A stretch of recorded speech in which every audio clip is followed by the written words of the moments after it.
Bonjour à tous et bienvenue dans votre journal des produits de bourse de l'Obsa du vendredi 7 décembre. Le CAC 40 termine à son plus haut de l'année, au-dessus des 3600 points, en hausse de 0,31% et il signe également sa quatrième séance de hausse d'affilée. Le marché parisien a surmonté l'abaissement des prévisions de croissance de la BCE. Il observe tout de même une certaine prudence face à de nouvelles statistiques macroéconomiques peu réjouissantes en zone euro, avec notamment une contraction du PIB au troisième trimestre sur l'ensemble de l'année.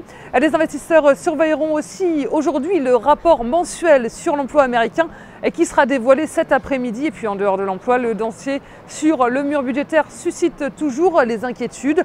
Côté valeur sur le CAC, on voit que GDF et EADS à moins 11 et plus 7% ont généré près d'un tiers du volume du CAC.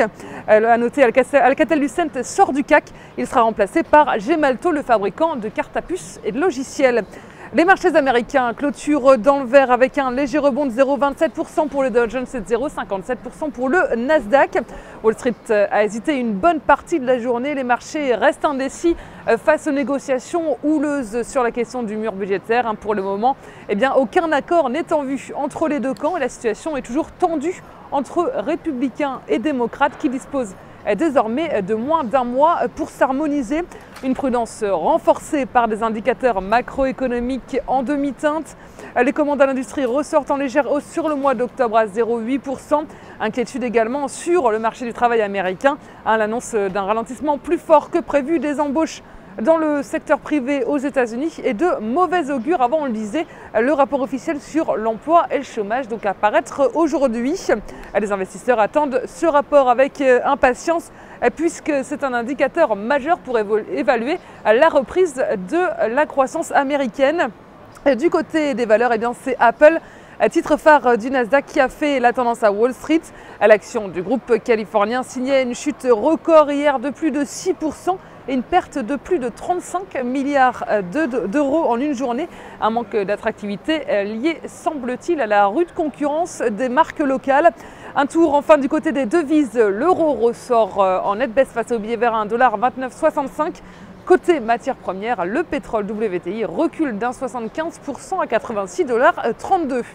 Les volumes sont en hausse sur le marché des produits de bourse avec 22,5 millions d'euros échangés dans une séance de légère hausse. Du côté de la répartition par type de produit, les certificats sont en baisse à 81% des échanges.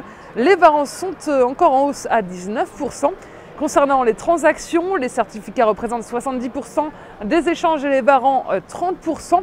Et si on regarde ensuite la répartition par sous-jacent, on voit que les indices sont en baisse à un niveau très bas avec 28% du marché et les actions sont en hausse à 70%.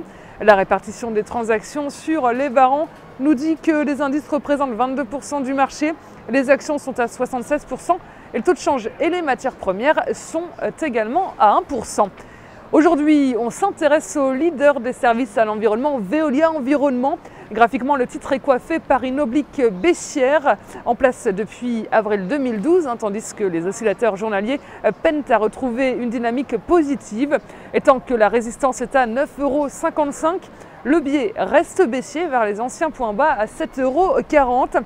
La stratégie qui vous est proposée pour jouer cette valeur, c'est l'achat du warrant put Veolia Environnement à 2773 T d'Unicredit au prix d'exercice de 9 € et d'échéance au 1er mars 2013. Voilà, c'est tout pour aujourd'hui. Bonne journée et à lundi.